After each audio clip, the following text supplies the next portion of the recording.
Oremos. Querido Padre,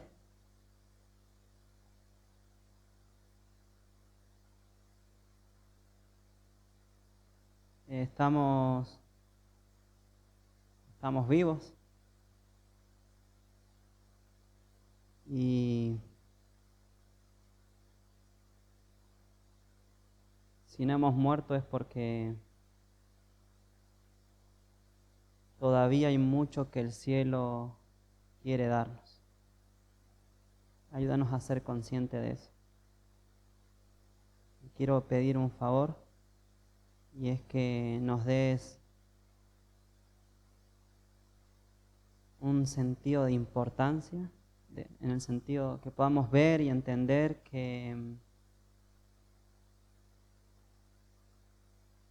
vivimos en un tiempo en el cual Dios está buscando hacer algo como nunca se ha hecho antes. Y lo que estás buscando hacer no es algo exterior, sino es algo interior. Y gracias porque de cosas interiores son las que el mundo carece. Y son las que más necesitamos. Oro agradecido por tu interés de estar en este lugar, por tu razón de vivir. Vives para nosotros. Oro agradeciéndote en el nombre de Jesús. Amén.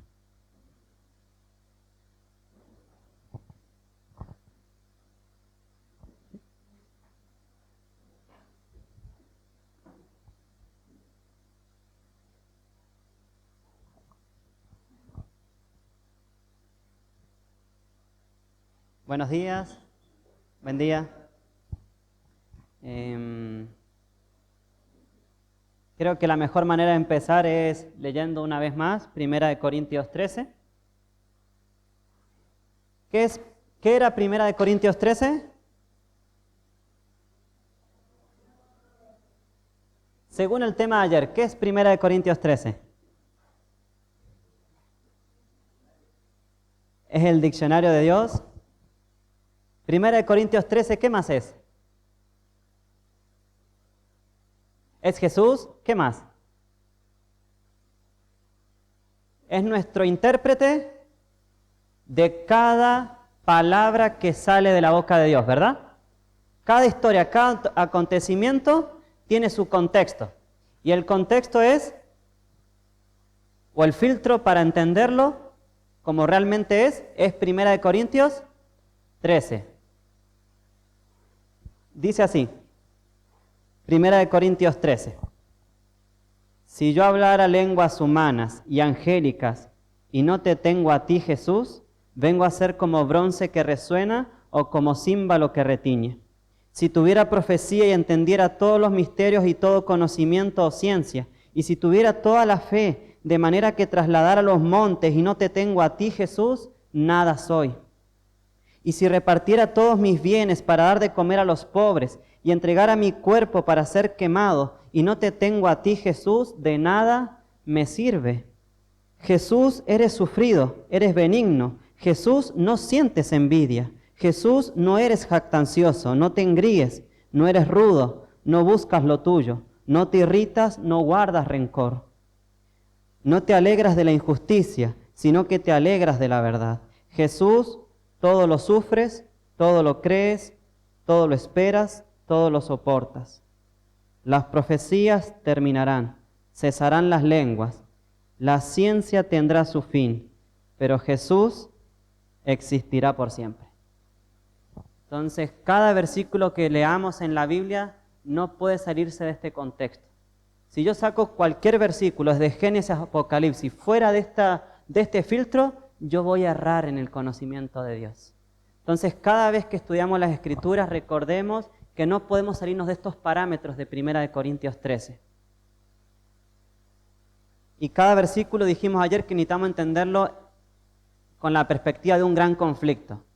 Habiendo un Dios, según 1 Corintios 13, y habiendo un ser que es Satanás, y para entender un poquito de él, vamos a ir a Juan capítulo 10. Juan capítulo 10, versículo 10. Entonces, Juan capítulo 10, versículo 10.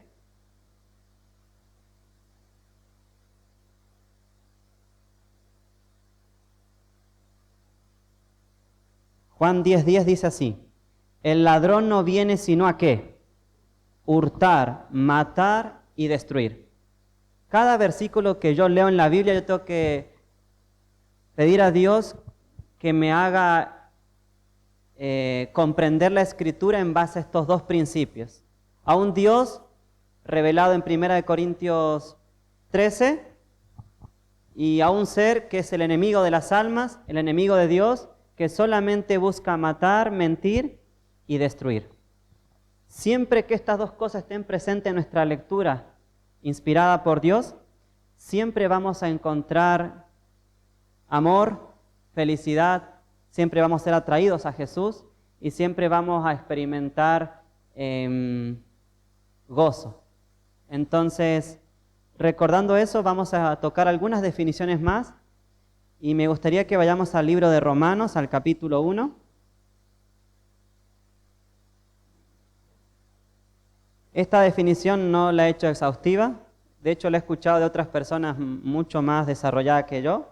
Will lo compartió una vez, él explicó con muchos versículos esta definición y la encontré muy bonita. Yo solamente voy a tocar 2 versículos para entender este concepto, ¿está bien? Dice así, Romanos capítulo 1, versículo 17. Romanos 1:17 dice lo siguiente: en el Evangelio, ¿qué cosa? La justicia que viene de Dios se revela de fe en fe, como está escrito: el justo vivirá por la fe. Hay algo que viene de Dios que se da a conocer. ¿Qué es lo que viene de Dios que se da a conocer, que se revela? La justicia. Entonces Dios es la fuente y Dios comparte o manifiesta o da a conocer algo que es de Él. ¿Qué es lo que da a conocer que es de Él? La justicia. ¿Por qué aclaro esto? Porque dice que la justicia que Él revela viene de ¿qué? Es por fe, pero viene de ¿qué? Viene de Dios, pero ¿por medio de qué? Por medio del Evangelio. Y miren, no es lo único que se revela. Hay más cosas que se revelan aquí. El Evangelio revela más cosas. El Evangelio revela la justicia de Dios, pero también revela algo más. Versículo 18.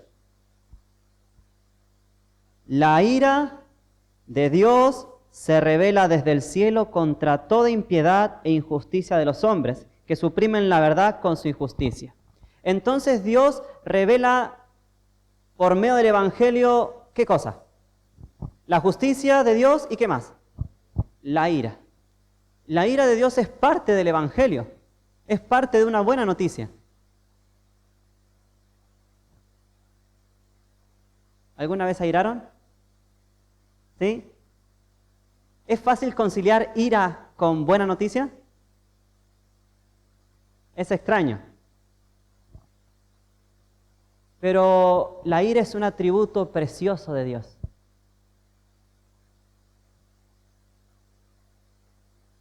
Y vamos a leer un poquito primero contra qué se manifiesta la ira, ¿está bien? ¿Contra qué se manifiesta la ira?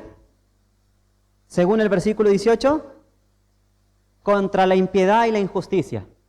Como el Evangelio revela justicia, la justicia apunta contra la injusticia y la impiedad. Pero algo más. ¿A quiénes? Dice así, versículo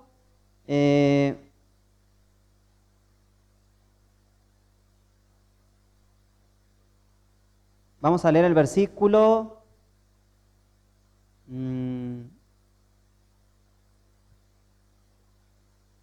a ver, no me quiero saltear ningún versículo. Dice así, versículo... Bueno, vamos a leer el 19 porque es necesario. Dice así: lo que se puede conocer de Dios es manifiesto a ellos, porque Dios se lo manifestó. Entonces, la ira de Dios es ejercida ¿sobre quiénes? Sobre la impiedad, pero según el versículo 19, ¿sobre qué es ejercida? Una pregunta para ayudar. ¿Sobre quiénes la ira de Dios nunca va a ser ejercida? Según el versículo 19.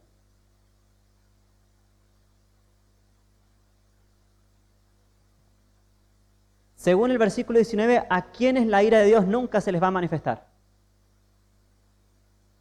A los que a Dios no se le ha manifestado. Ningún ser humano que no haya recibido una manifestación de Dios jamás va a recibir la ira de Dios. ¿Se entiende? ¿Cómo Dios le va a enviar la ira a alguien que no conoce? Dios no es así. Entonces, la ira de Dios no es para los que a Dios no se les ha manifestado. La ira de Dios va a aquellos a los cuales Dios se les ha manifestado. ¿Estamos de acuerdo en eso, no? Muy bien, vamos a avanzar un poquito más. ¿De qué manera se ha manifestado? Dice el versículo 20, los atributos invisibles de Dios, su eterno poder y su divinidad, se ven claramente desde la creación del mundo y se entienden por las cosas que han sido creadas, de modo que no tienen excusa. Hasta aquí. Nadie puede asumir y decir, Dios, tú me enviaste tu ira y eres injusto. Nadie tiene excusa. Todo el que recibe la ira de Dios es inexcusable, ¿verdad? Muy bien. Vamos a leer el versículo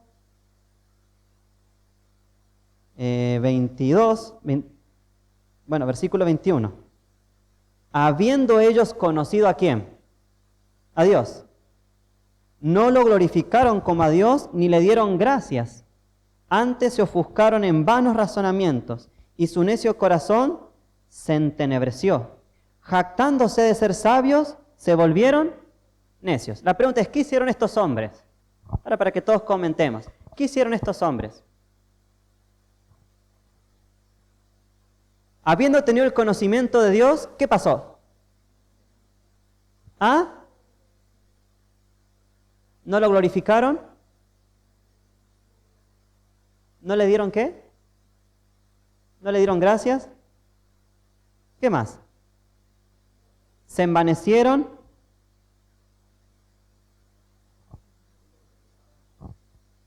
¿Solo se quedaron en sus pensamientos? ¿Solo pensaban en sus pensamientos? Muy bien. ¿Hay razón de hacer eso? ¿Se ha manifestado Dios? ¿Se ha manifestado su dignidad, su eterno poder, su amor, su gracia? Habiendo tenido este conocimiento, ellos toman una decisión, ¿verdad? Dios, no quiero nada contigo. Entonces, ¿qué es la ira de Dios? Versículo 24. Miren lo que dice. Por eso Dios, ¿qué puede hacer? Por eso Dios los entregó a la inmundicia, debido a la concupiscencia de sus corazones, de modo que deshonraron sus propios cuerpos entre sí mismos. ¿Qué es la ira de Dios según el versículo 24? Sí, dejarme a mí hacer mi propia voluntad. Eso es la ira de Dios. Miren lo que dice versículo 26. Por eso Dios los entregó a pasiones vergonzosas. ¿Qué es la ira de Dios? Vuelve a repetir el mismo principio. La ira de Dios es, por eso Dios los entregó, los dejó hacer lo que ellos querían. Versículo 28, vuelve a repetir lo mismo, miren. Versículo 28, y como no quisieron reconocer a Dios, después de Dios de manifestarse su amor, dice que Dios nos habla de muchas maneras, de manera constante y regular, versículo 28, y como no quisieron reconocer a Dios, Él, ¿qué hizo? Los entregó a una mente depravada para hacer lo que no conviene. ¿Qué es la ira de Dios entonces?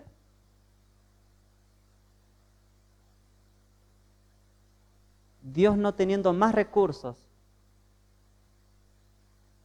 porque ha dado los recursos infinitos, dejándome a mí obrar mi propio destino, dejándome a mí tomar mi propia decisión. Esa es la ira de Dios. Es muy diferente a la ira humana, ¿verdad? ¿Vemos en la ira de Dios enojo, odio, rencor? No. Vemos respeto, ¿verdad? Respeto y una seguridad de haber hecho todo lo necesario para convencer a todo el mundo que Él los ama. Entonces, esa es la ira de Dios. Dios dejándome a mí a mi propio destino, pero a un costo muy alto, a un costo de un corazón divino quebrantado. Vamos a ir a Samuel para ver un poquito más de esto. Primera de Samuel.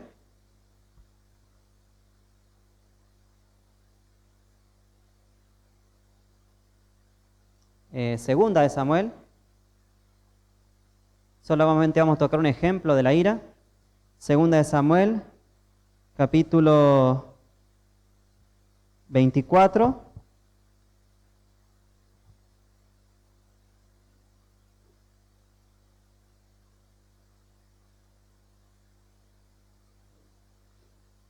Segunda de Samuel, capítulo 24, versículo 1.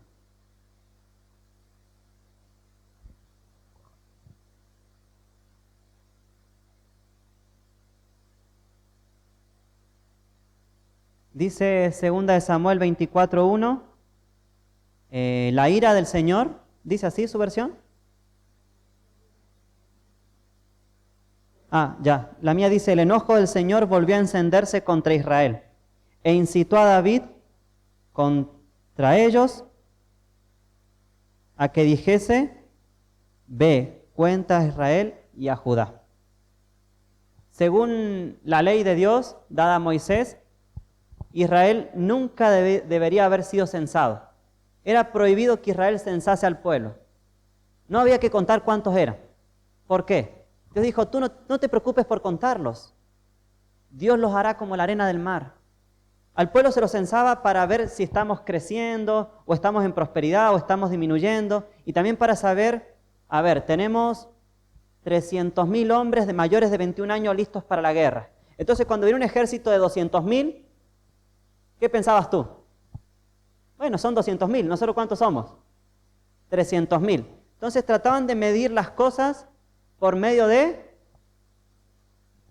censos. No es muy diferente a nuestros días, ¿verdad? Nos medimos por análisis humanos. Si este año bautizamos 50 y el año pasado bautizamos 30, ¿quiere decir que estamos en prosperidad?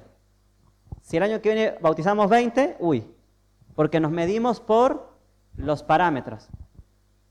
Es un ejemplo. Todos nosotros nos medimos por cosas en nuestras vidas personales. Yo me mido todo el tiempo, tristemente. Y el problema es que cuando nos medimos, ponemos un enfoque humano a nuestra vida. Es para reflexionar. Nosotros todos ponemos parámetros. Parámetros muy finitos. Entonces, nunca había que censar al pueblo porque la pelea ¿de quién era? Era de Dios. No importaba si eran 300 como Gedeón o si eran 100.000. Daba lo mismo, porque siempre el que daba la victoria era Dios. Era gastar tiempo en algo innecesario. Y que eso innecesario te iba a traer consecuencias. Consecuencias cuando viniese un pueblo más débil que tú, tu seguridad en dónde estuviese. En tu propia fuerza. Y cuando viniese un pueblo más fuerte que tú, tu inseguridad ¿dónde estaba? En ti mismo. Entonces el problema es que tú seguías siendo el centro. Entonces era muy perjudicial censar al pueblo. Y David censó al pueblo, ¿verdad? ¿Quién lo incitó a David? Según 2 Samuel 24. Parece que Jehová lo censó. Y Jehová le gustó hacer censar al pueblo, aunque está en contra de la ley. ¿Cómo puede ser posible? Encima dice que Dios se enojó e hizo que David cense al pueblo. Pero vamos a ver qué significa para Dios incitar. Porque para mí incitar es, Ariel, por favor, hazlo, te estoy pidiendo, de verdad, hazlo. Para mí incitar significa eso. Pero incitar para Dios es otra cosa. Vamos a ir a Primera de Crónicas. Primera de Crónicas, capítulo 21. Entonces parece que Dios lo incitó porque quería, es como que tenía ira acumulada, ¿se entiende? Parece que tenía como mucha ira guardada, entonces los incitó y dijo, ahora tengo excusa. Como han pecado, les voy a tirar mi ira. Parece que Dios empieza a acumular y después busca maneras para vaciar lo que ha acumulado. Como está a punto de explotar y se la desquita con los seres humanos. Primera de Crónicas, capítulo 21. Versículo 1. Miren lo que dice. Primera de Crónicas 21:1. Pero, ¿quién? Pero Satanás se levantó contra Israel e incitó a David que contara a Israel. ¿Quién fue el que planeó esto? Fue Satanás, no fue Dios. ¿Pero qué hizo Dios? ¿Qué hizo Dios? Le dio permiso. Lo vemos en la historia de Job. Cada vez que Satanás quería hacer algo, pasaba dentro de la soberanía de Dios. ¿Cómo es eso? Nada que Satanás haga lo hace ocultas a los ojos de Dios. Es decir, todo lo que hace el enemigo de Dios no pasa desapercibido por Dios. Imagínense, hace unos meses a mí me robaron, hace un buen tiempo ya, me robaron mi teléfono. Yo me di cuenta que me robaron mi teléfono, fue sin que yo me dé cuenta. Pero me lo hicieron. Ustedes pueden creer un Dios todopoderoso que digan, uy, no me di cuenta y Satanás hizo caer a mi hijo Maxi hoy. No me di cuenta. Lo hizo a mis espaldas. ¿Ese es Dios? Todo lo que sucede, desde un hijo de Dios hasta un pajarito o una hoja del árbol, Dios,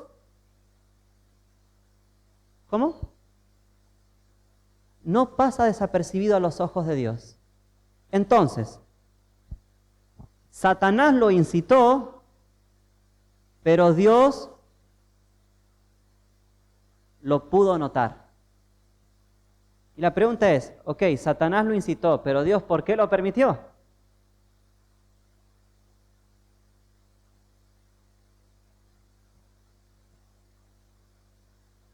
¿Qué piensan? ¿Por qué Dios lo permitió? Porque David se alejó de Dios. Porque Dios tiene algo más poderoso que no permitir. Dios le permite a Satanás hacer lo que él está pensando hacer, pero porque Dios tiene algo más poderoso que no permitir, algo más sublime para Dios. Miren lo que dice Primera de Corintios. Para Dios hay cosas más grandes que simplemente evitar. Dios tiene cosas mucho más maravillosas que evitar.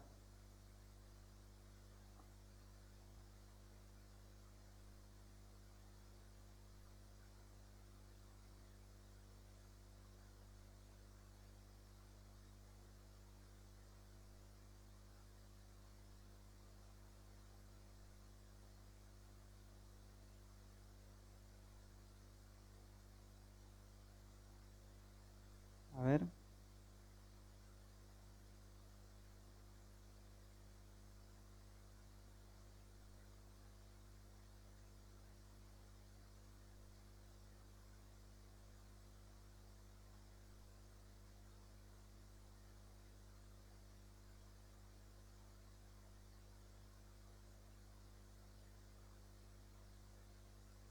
El versículo que dice, no lo puedo encontrar en esta Biblia, es 1 Corintios 10, creo, pero no, me parece que no. Es que Dios no va a dejar ser tentado a nadie más de lo que pueda soportar. 10:13. Oh, el 13, gracias. Primera de Corintios 10, versículo 13. Dice así.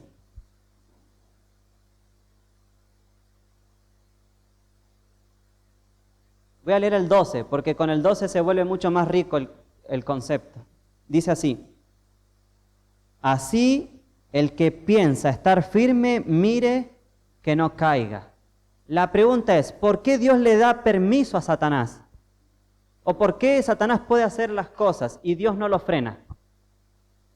Porque el ser humano tiene un problema. ¿Cuál es el problema del ser humano según el versículo 12? Perdón, no escucho. Autosuficiencia, confianza en sí mismo, seguridad en él. Entonces Dios le da permiso a Satanás. Así el que piensa estar firme, mire que no caiga. Y ahora aclara mejor. Versículo 13. No les ha venido ninguna tentación sino humana. Todo lo que Dios le permite a Satanás hacer es soportable. Eso da a entender el texto. Pero hay algo más. Dios no evita, sino hace algo mucho más maravilloso. Pero Dios es fiel y no los dejará ser tentados más de lo que puedan resistir. Antes, junto con la tentación, les dará también la salida para que puedan soportar. Dios deja a Satanás obrar, no le evita. Bueno, sí le evitas cosas que sean más allá de las que yo pueda soportar. Pero las cosas que yo puedo soportar, Dios le da permiso, no le niega eso, pero hace algo mucho más bonito. ¿Qué hace? Prepara salidas. Y cuando el hombre transita por las salidas de Dios, el hombre ya no puede ser el mismo. Porque cuando nosotros vivimos en la salida de Dios, ¿qué podemos ver ahora? Según este texto, podemos ver la fidelidad de Dios. El hombre puede conocer cada vez más extensamente la fidelidad de Dios. Porque Dios ha hecho algo mucho más bonito que evitar que Satanás obre, sino obrar de forma más grande que Satanás. Entonces, haciendo un repaso, ¿qué es la ira de Dios? Dejarme a mí hacer mi propia voluntad, habiendo yo tenido todas las evidencias necesarias y todos los llamados posibles de un Dios infinito. Porque miren lo que dice el libro de Marcos, para entender qué es ira. Vamos a ir al libro de Marcos, capítulo 4.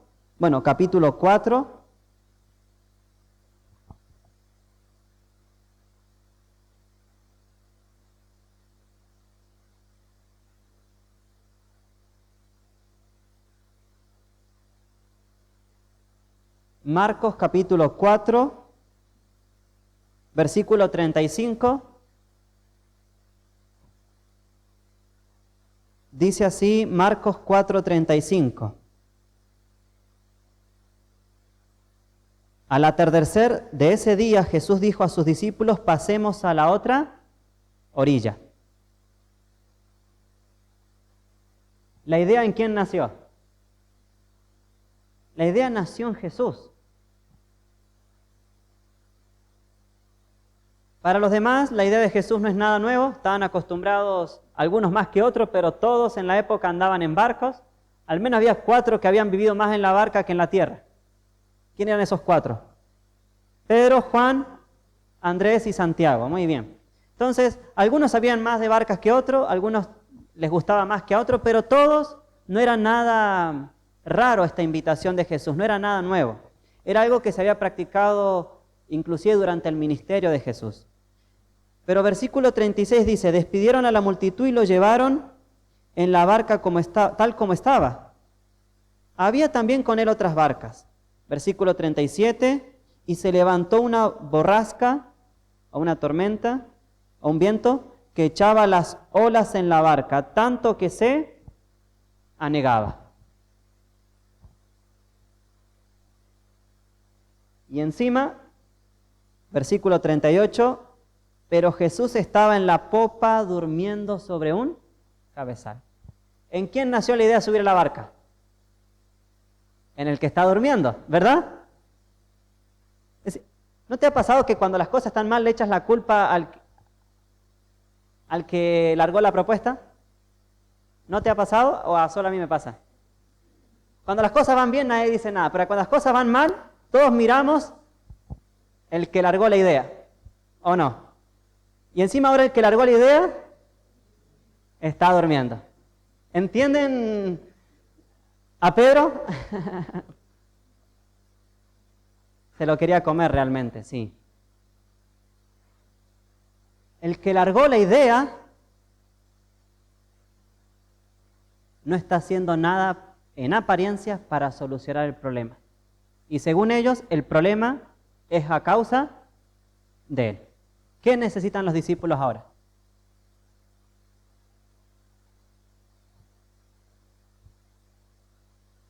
Necesitan que Dios reinterprete el escenario.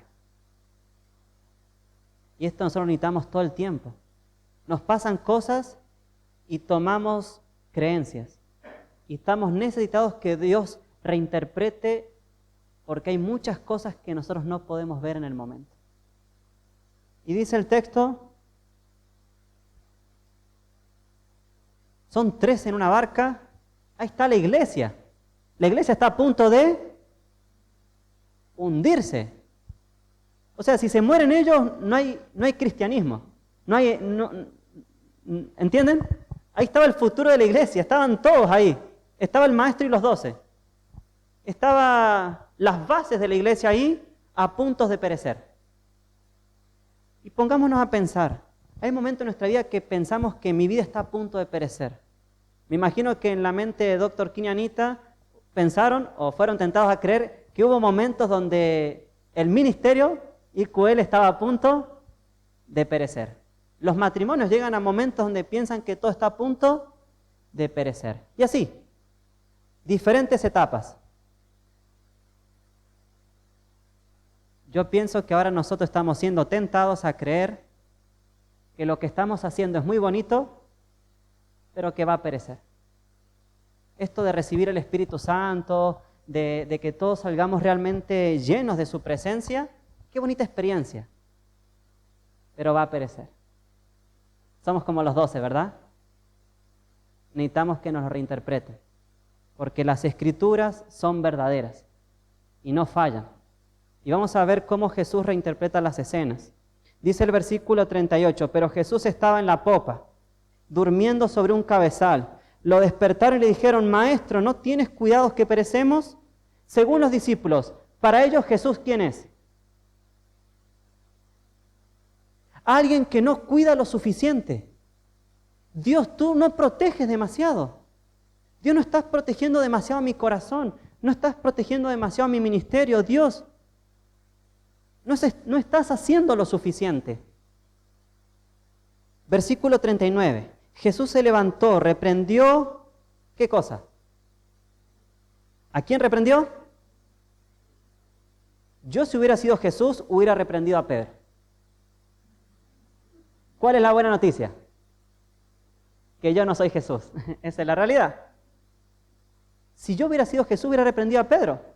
Pero Jesús no reprende a Pedro.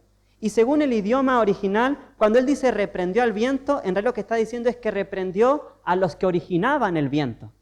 Y la palabra reprender siempre, las otras veces que usa esta palabra el Nuevo Testamento en los Evangelios, únicamente fue para demonios. Y cuando vemos el deseado, hay más luz, los que levantaron los vientos, ¿quiénes fueron? Fueron ángeles o agentes satánicos. Entonces lo que hizo Jesús fue reprender demonios. Y dice así, Jesús se levantó, reprendió al viento y dijo al mar, calla, enmudece. Y el viento cesó y vino una gran calma. Entonces, después de esta escena, para los discípulos, ¿valió la pena haberse subido a la barca? ¿Valió la pena o no vale la pena? Miren, en este tiempo, a esta institución, y a muchas otras partes del mundo, a su iglesia en general y a todo hijo de Dios, Dios lo está invitando a subirse a la barca. Dios nos está invitando a vivir una experiencia diferente. Todos llevamos años de cristianismo. Yo personalmente llevo 20 años, pero he sido convencido que mi estudio de la Biblia no es suficiente, que las oraciones que he tenido por estos 20 años son tan vagas, son tan leves, que mi comunión con mi prójimo es tan superficial. Y la pregunta que me hizo Dios es, ¿quieres seguir viviendo así? ¿Vale la pena seguir viviendo como has vivido estos 20 años? Y ellos, sin saber que iba a involucrar subirse a la barca, se subieron a la barca. Y en la barca ellos empezaron a cuestionar a Dios por cómo estaba haciendo las cosas. Si tú estás cuestionando a Dios de cómo Dios está haciendo las cosas en este lugar, es normal, eres humano. Pero necesitamos algo. En medio de cuestionamientos, en medio de dificultades, necesitamos reconocer algo. Ellos lo reconocieron porque no había más opciones. Y Dios puede llegar a ese punto con nosotros. Pero ¿por qué esperar tanto? Ellos llegaron a un punto donde se dieron cuenta que había una sola solución en medio de la tempestad y la crisis. Era el Jesús durmiente. Era el Jesús apacible. Jesús se levantó y reprendió a los demonios y dijo al mar, calla, enmudece. Y el viento cesó y vino una gran calma. Somos conscientes que necesitamos ver a Jesús, ¿verdad? Que necesitamos ver cómo realmente Él es. Y todos sabemos que la barca nunca se hundió, ¿verdad? La barca nunca se hundió. Y la barca tenía un propósito muy sublime, que ninguno de los discípulos entendió, sino después. Dice el capítulo 5, versículo 1. Y llegaron al otro lado del mar, a la región de los Gadarenos. Esa barca no se iba a hundir. Tenía un propósito muy elevado. Era llegar ¿a dónde? A Gadara. Ningún demonio podía frenar a Jesús en su obra de redimir personas. No hay nadie que puede evitar que tú seas redimido por Dios. No hay nadie que puede frenar que tú y yo tengamos un encuentro con Dios. Se levantaron todos los demonios para impedir a Jesús. Y como no podían, trataron de hacerlo desanimándolo a través de los discípulos. Ninguno de esto pudo pasar. Jesús llegó a Gadara. Llegó a Gadara para dar libertad, obviamente. Miren lo que dice el versículo 2. Cuando Jesús salió de la barca, enseguida vino a su encuentro desde los sepulcros un hombre con un espíritu impuro. Jesús llega, y Jesús parece ser como un imán. Jesús llega y atrae a todos. Hasta personas llenas de demonios son atraídas a Él. ¿Cuántos demonios había en Él? Una legión. Ni las legiones de ángeles pueden impedir que yo tenga un encuentro con Dios. No hay adicciones, no hay hábitos, no hay pecados, no hay culpa, no hay odio que nos pueda impedir que seamos acercados a Dios. Pero ahora, Dios no quiere solamente que nos acerquemos a Él, porque todo ser humano va a ser acercado a Dios de una u otra manera. Pero Dios no viene solamente para tener cercanía. Miren lo que dice. Versículo 6. Su caso es terrible, no vamos a dar detalles por el tiempo. Cuando vio a Jesús de lejos, versículo 6, corrió y se postró ante Él y gritó a gran voz, ¿qué tienes conmigo, Jesús, Hijo del Altísimo? Te imploro por Dios que no me atormente. Todos sabemos que aquí, ¿quién están hablando? Los demonios. Él es atraído a Jesús, pero él no puede tener ni una conversación con Jesús. ¿El caso es crítico? No puede ni tener oración. No es muy fácil, pero sabemos que el deseado dice que él alcanzó a percibir un pequeño rayo. Empezó a entender muy levemente, imperceptiblemente, que el que estaba delante suyo podía ayudarle. Quiso hablar, pero no pudo. Pero Jesús pudo entender lo más íntimo de su corazón, que se había despertado un deseo de salvación. Había un reconocimiento muy leve de una necesidad de algo mejor. Y Jesús aprovechó esto, porque Jesús aprovecha toda oportunidad, y le dijo, Versículo 15. Cuando llegaron ante Jesús, vieron al que había sido atormentado por el demonio y había tenido la legión sentado. Y había tenido la legión que estaba sentado y vestido y en su juicio cabal, y tuvieron miedo. ¿Cómo lo encontraron a este hombre? No solamente junto a Jesús, sino transformado. Un hombre nuevo. Estaba vestido, tenía un razonamiento claro, pero algo mucho más bonito. Tenía algo más este hombre. Miren lo que dice el versículo 18. Al entrar a Jesús en la barca, el que había estado endemoniado le rogó que lo dejara ir con él. ¿Qué tenía este hombre? Este hombre rogaba por estar con Jesús. Esto es un milagro. ¿Este no era el ex endemoniado? El ex endemoniado, ahora lo que más anhela en su vida es estar con Jesús. Esto es increíble. La invitación de Jesús para nosotros en este día es esa. Dios está haciendo invitaciones a su pueblo. Ninguno de nosotros estamos entendiendo realmente la invitación que Dios nos está haciendo a nosotros para este lugar. Pero ¿qué podemos hacer si no la entendemos? ¿Qué podemos hacer si no entendemos la magnitud de la invitación o de lo que Dios está queriendo hacer por nosotros? ¿Qué podemos hacer? ¿Ah?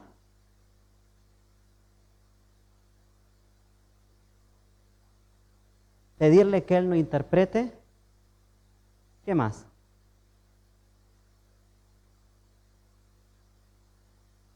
¿Ustedes creen que cuando Jesús se le presentó, Él iba a creer que iba a estar vestido, razonando bien y con un anhelo ferviente de vivir con Jesús? ¿Para Gadareno esto era un hecho o no? No.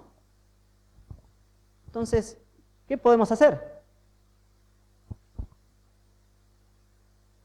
Para que compartamos. ¿Qué podemos hacer? Los discípulos tampoco sabían todo lo que iba a involucrar ese viaje por el mar, pero cuando terminó la circunstancia, ellos agradecían y alababan a Dios. Entonces, ¿qué podemos hacer? Según estas dos historias, estas dos escenas.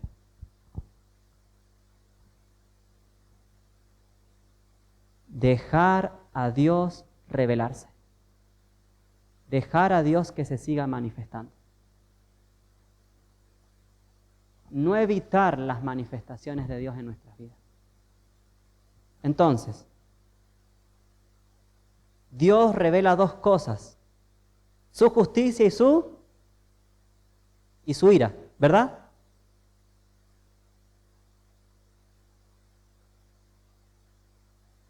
Dios nos está invitando ahora a dejarlo a Él a que se siga manifestando en las actividades que está haciendo por nosotros. Dios está haciendo oraciones unidas, Dios está teniendo momentos de estudio de la Biblia, estamos teniendo momentos de trabajo.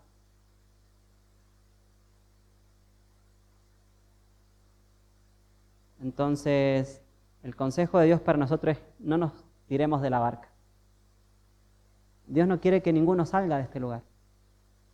Pero no solamente no salir, sino Dios quiere que seamos parte del lugar. Yo puedo salir físicamente o puedo salir mentalmente de este lugar. Todos ellos, con luchas, dificultades y muchos problemas, permanecieron. Y ninguno de ellos pudo ser el mismo. Entonces, permanecemos en Él y Él permanece en nosotros. Cuando una rama permanece al tronco, ¿qué pasa con la rama a medida que va pasando el tiempo? Va creciendo. Permanecer es igual a crecer. Todo ser humano que permanece en Cristo nunca va a ser el mismo. Cada vez va a ser mejor. Y eso le pasó a los discípulos. Permanecían. Uno fue crucificado abajo y escribió 2 libros. Otro lo metieron en una olla y no lo pudieron cocinar, lo mandaron a una isla y escribió muchos libros también. ¿Entienden? ninguno pudo ser el mismo. Dios no está pidiendo, sé mejor, sé mejor. No, permanece, permanece. No te me alejes, no me rechaces, porque el resto es trabajo de Él. Vamos a orar para terminar.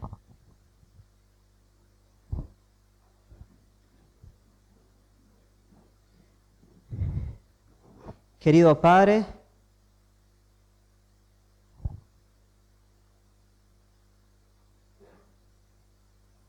gracias, muchas gracias.